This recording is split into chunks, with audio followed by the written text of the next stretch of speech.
भारत की मुश्किलें और ज्यादा बढ़ गई है वेस्ट इंडीज के मैच जीतने से।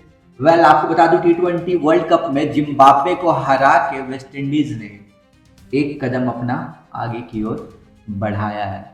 वेस्ट अगर हम भारत की बात करते हैं तो भारत आक्रामकता का शिकार हुआ है। एक ही शैली से जो खेल खेला जा रहा है ना, टॉप ऑर्डर उसका शिकार हुआ है। अति आक्रामकता का शिकार हुए हमारे बैटर्स। भारतीय बल्लेबाजों को फील्ड और परिस्थिति के हिसाब से खुद को ढालना चाहिए था। ओवर कॉन्फिडेंस में हर बॉल पर बल्ला घुमाने के बजाय उन्हें अफ्रीका बल्लेबाजों के संयम के साथ जैसे उन्होंने खेला था ना, वो देखना चाहिए था कि कैसे अफ्रीका का 2 विकेट जल्दी आउट होने के बाद भी अफ्रीका 180 के आसपास का स्कोर कंप्लीट कर पाया। ये शायद भारतीय बल्लेबाज नहीं समझ पाए कंडीशन। सुनील गावस्कर भी, उन्होंने भी ये बात बोला है कि भारतीय बल्लेबाज जो थे वो ओवर कॉन्फिडेंस के कारण या हर बॉल को बाउंड्री लाइन के बाहर मारने के चक्कर में टीम का बेड़ा गर्क कर दिया। और आज टीम ऐसे स्थिति पे पहुंचा है, ऐसे सिचुएशन में पहुंच गया है जहां से शायद सेमीफाइनल का जो रास्ता है ना, कांटों भरा है। आपको बता दूं T20 वर्ल्ड कप में अभी भारत को 2 मैच और खेलना है और वो 2 मैच डू एंड डाई का है।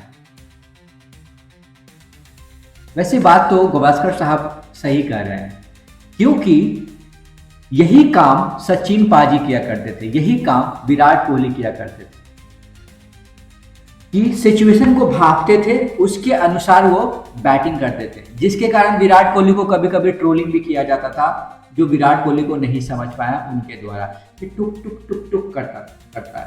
पर टुक टुक करके उसने कितने सारे मैच जिताया है, ये सारे ट्रोलर नहीं समझ पाते हैं। सिचुएशन को भापा जाता है, उसके अनुसार अगर खेलना सीखे तो सचिन पाजी से सीखो, विराट कोहली से पाजी से सीखो। हमारे टॉप ऑर्डर तो बस जो हमारे अभी के जो टॉप ऑर्डर है वो सिर्फ बॉल को बाउंड्री लाइन के बाहर पहुंचाना चाहते हैं, जितना जल्दी पहुंचाना चाहते हैं और उतना जल्दी वो गेंद को मार के कैच आउट होके या बोल्ड होके टाटा बाबा करके पवेलियन में आके बैठना चाहते हैं। बस हमारे टॉप ऑर्डर का यही टारगेट रह गया है। ठीक है, आप उड़ाओ बॉल को, लेकिन कभी कभी सिचुएशन के अनुसार भी खेलना जाए। T20 वर्ल्ड कप से ठीक पहले भारतीय टीम जिस अंदाज से बल्लेबाजी कर रही थी, उसने क्रिकेट जगत को हिला दिया था।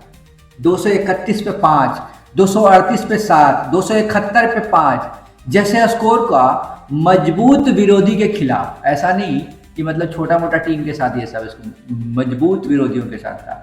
209 रन का स्कोर 28 बॉल रहते पूरा कर लेना, मतलब टीम ने ऐसी धारणा बना दिया था कि T20 बल्लेबाज नई रफ्तार पकड़। लेकिन वर्ल्ड कप शुरू होते ही तस्वीर बदल गई, पूरी की पूरी तस्वीर बदल गई। पिच अलग थी, मुकाबले अलग थे, नतीजे भी अलग होने लगे। रविवार को दक्षिण अफ्रीका के खिलाफ भारत 188 रनों का पीछा करते हुए महज 111 रनों पर ढेर हो गई। सवाल उठ रहा है, क्या मेजबान होने के नाते भारत अपने ही पिचों पर अनजान महसूस कर रहा है?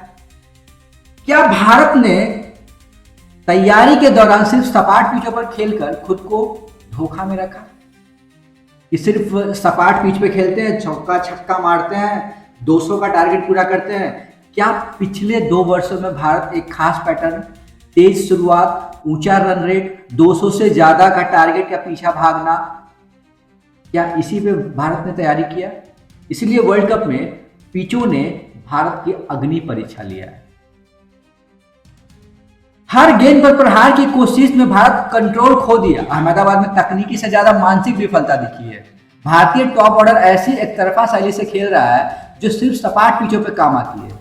ऑफ स्पिनर ने पूरे टूर्नामेंट में भारत को परेशान किया है। ऐसे में भारत के टॉप ऑर्डर को संभल कर खेलना चाहिए था, लेकिन भारतीय टॉप ऑर्डर तो बाउंड्री लाइन के बाहर मारने के चक्कर में लगे रहते हैं। लेकिन ईशान किशन शून्य पर आउट हुए। यह लगातार तीसरा मैच था जब भारत ने अपने ओवर में ऑफ स्पिनर ने पहला विकेट गंवाया है। अभिषेक शर्मा 3 बार 0 पे आउट हो गए हैं। टीम सिलेक्शन पर भी सवाल उठ रहा है। राइट हैंड की कमी हो सकता है, बदलाव क्या ये हो सकता है? क्योंकि भारत को परेशानी हो रहा है। सिर्फ लेफ्टी लेफ्टी परेशानी हो रहा है। इसके अलावा एक पॉइंट और है, अक्षर पटेल को नहीं खेला, भी सवालों के को खड़ा कर रहा है। उनके जगह सुंदर को टीम में जगह देगा, क्योंकि अगर आप सुंदर को खिलाते हो, उसको बॉलिंग नहीं देते हो, तो फिर क्या मतलब बनता है? फिर उससे अच्छा खिलाओ ही मत। अक्षर पटेल को खिलाते हो, उनको बॉलिंग नहीं देते हो, आपके टीम के उप कप्तान को आप बाहर रखते हो, तो फिर कप्तान बनाए क्यों हो? उप कप्तान बनाए क्यों हो? जब अगर वो फॉर्म में ही नहीं है तो उसको बाहर निकालो, फेंको, हटाओ बाहर, कोई और प्लेयर को रखो। एक्चुअली गंभीर साहब का क्या प्रॉब्लम है ना, ये सोचते कुछ और है, करते कुछ और है, दिखाते कुछ और है, जिसके कारण टीम इंडिया का बेड़ा गर्क हो रखा है। हम टेस्ट में हार रहे हैं, हम वनडे में हार रहे हैं, T20 भी हमारे हाथ से शायद जा रहा है, क्योंकि हम फॉलो ऑन पे, रन रेट पे, इसका इस पे निर्भर होकर रह गए। तो शायद ये भी हमारे हाथों से जाने वाला है, ऐसा लग रहा है। इतनी मजबूर कभी नहीं है भारतीय टीम हुई है पिछले 10 साल से, अगर हम देखें तो ऐसा स्थिति पे हम ला दिए, गंभीर साहब ने ला दिया है। हमेशा चेंज करवाना, हमेशा ये करवाना, हमेशा वो करवाना, हमेशा खिलवाड़ करना, बढ़िया बढ़िया प्लेयर को स्टैंड में बैठाना, अगर 1-2 मैच निकले। यहाँ पे गंभीर साहब का क्या हो रहा है ना, जो भी पसंदीदा खिलाड़ी है वो खेल रहा है, जो पसंदीदा खिलाड़ी नहीं है वो बाहर बैठ रहा है। अगर अभिषेक शर्मा नहीं खेल रहा है अच्छे, उसको हटाओ। अगर तिलक वर्मा अच्छा नहीं खेल रहा है, उसको हटाओ, किसी और को मौका दो। फिर आपने क्यों रखा है इतने सारे प्लेयर को? खैर, बहुत सारे सवाल हैं जिसका जवाब गंभीर साहब को देना पड़ेगा एक ना एक दिन। हालांकि वो सवाल जब उनसे कोई पूछता है तो वो भड़कते बहुत ज़्यादा है, वो सवाल देने से बचते हैं।